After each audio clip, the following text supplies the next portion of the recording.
আসসালামু আলাইকুম, সবাই কেমন আছো? আলহামদুলিল্লাহ আমরা ভালো আছি। আশা করছি আমার আন্টি এবং আপুরা তোমরা সবাই আল্লাহর অশেষ রহমতে ভালো আছো, সুস্থ আছো।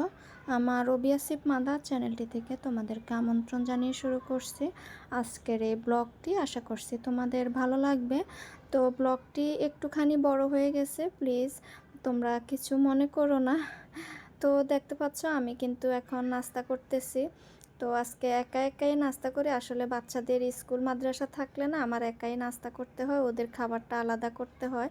তো একসাথে হয় না আর কি, টাইমের সাথে মিলে না। তো যাই হোক আমি নাস্তাটা করে নিচ্ছি, কারণ হচ্ছে আসিফ তো ঘুমাইতেছে আর হচ্ছে ফজরের নামাজ পড়ে যে শুইছে আর উঠে না। আর ও বিয়ে ওর মালিবাগে একটা কোচিং ছিল, সে 9টা বের হয়ে গেছে। আমি এখন 9:30 বাজে নাস্তাটা করে নিচ্ছি আর কি, করে নিলাম। তো এটা হচ্ছে শুক্রবার সকাল থেকে বিকাল পর্যন্ত এই ব্লগটি করা।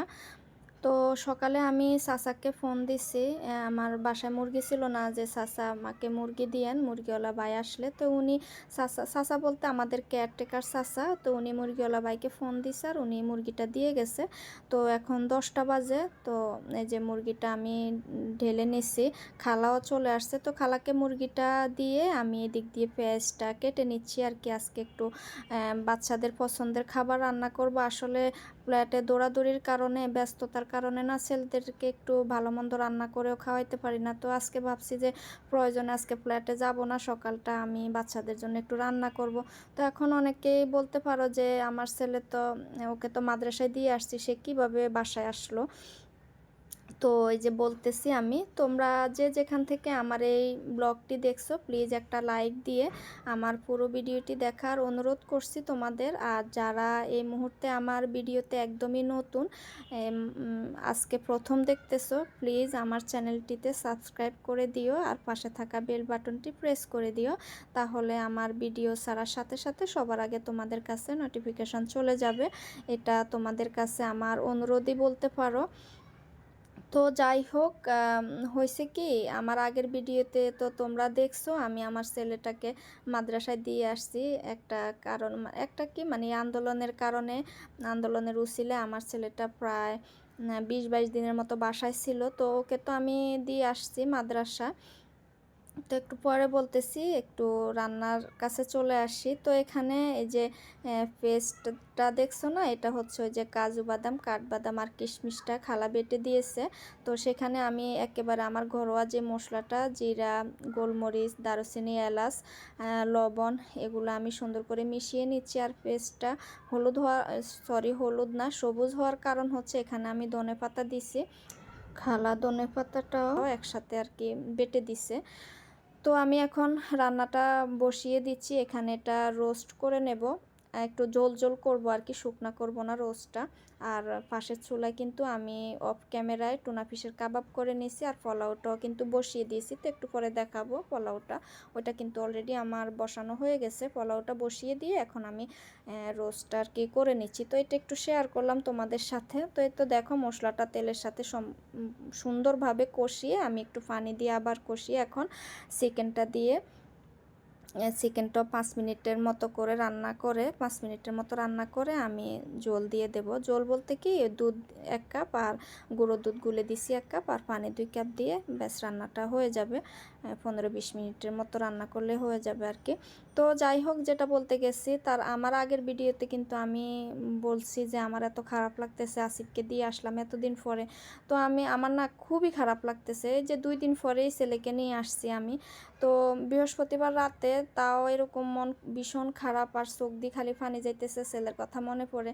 তো ওর বাবা এই মুহূর্তে ফোন দিছে, অবির বাবা, তো ফোন দিয়ে বলতেছে যে মন খারাপ দেখলো, কান্নাকাটি করতেছি আসিফের জন্য। তো পরে বললো এক কাজ করো, আজকে তো বৃহস্পতিবার, ওদের এশার নামাজের পর থেকে শুক্রবার বিকাল পর্যন্ত ছুটি থাকে, তাহলে আসিফকে তুমি নিয়ে আসো আর কি, নিয়ে এসে রাতটুকু তোমার কাছে রাখো, তারপরে হচ্ছে শুক্রবার বিকেলবেলা দিয়ে আসো আসরের নামাজ পড়ে। তো যেই কথা সেই কাজ, ছেলেকে আমি রাতে 8:30টার দিকে গেছি মাদ্রাসায়, যাই ছেলেকে নিয়ে আসছি। তো এখন দেখো সকাল 11:30টা বাজতেছে, সে এখনও ঘুম থেকে উঠে না, কারণ হচ্ছে মাদ্রাসায় একটু ঘুম কম হয় পড়াশোনার কারণে। তো আমি আর অতটা ইয়ে করি না, জোরাজোরি করি না ঘুম থেকে ওঠার জন্য, কিন্তু নামাজ পড়ে শুইছে, ফজরের নামাজ পড়ে। তো সে 12টার দিকে উঠছে মাশাল্লাহ, জুমার নামাজের আজান শুনে সে নিজের থেকেই উঠে গেছে। তো উঠে যাওয়ার পরে আমি তাকে সুন্দর করে গোসল করিয়ে তারপরে হালকা পাতলা একটু নাস্তা দিছি, খাইছে, খাওয়ার পরে নামাজে চলে গেছে। তো নামাজ থেকে আসার পরে কিন্তু আমি ওদেরকে খাবারটা দিয়ে দিছি। তো এই তো দেখো আমার পোলাওটা মাশাল্লাহ খুবই সুন্দর জর্জরা হয়েছে। তো এটা একদম সাদামাটা পোলাও, তেমন বেশি কিছু দেওয়া হয় না, এখানে ঘিয়ের উপরে করলাম আর কি। আর হচ্ছে আমি খাওয়া দাওয়ার পরে 3:30টার দিকে মনে হয় আমরা বের হয়ে গেছি, আমি আর আসিফ। আর অবি কিন্তু খাওয়া দাওয়া করে 3টা বের হয়ে গেছে, তার একটা কোচিং আছে 3টা থেকে। তো সে সেখানে চলে গেছে। তো সেখান থেকে আবার সে একটু আমাদের ট্রাফিক পুলিশ ভাইদের দায়িত্ব পালন করবে। আজকে তো শুক্রবার, আমি যখন আসিফকে দিতে গেছি না, যাওয়ার পরে দেখলাম আমাদের ভাই বোন, স্টুডেন্ট ভাই বোনেরা সবাই কিন্তু রাস্তায় এত সুন্দরভাবে দায়িত্ব পালন করতেছে, দেখে আমারও ভালো লাগছে। পরে আমিও বললাম যে ঠিক আছে, ওবি একটু বায়না করতেছে, ঠিক আছে করো, অসুবিধা নাই, তো একটু সাবধানে করতে হবে সেটা আর কি ওকে বললাম। তো সে কোচিংটা শেষ করে 5টায় আর কি রাস্তায় চলে আসছে। তো আমি আবার আসিফকে নিয়ে ফ্ল্যাটে কিছুক্ষণ সময় থেকে ওর মাদ্রাসায় যে ওকে দিয়ে এসে আমি অবিকে খুঁজতেছি যে ছেলেটা কই আছে। তো আমাদের বাসার কাছাকাছি ছিল।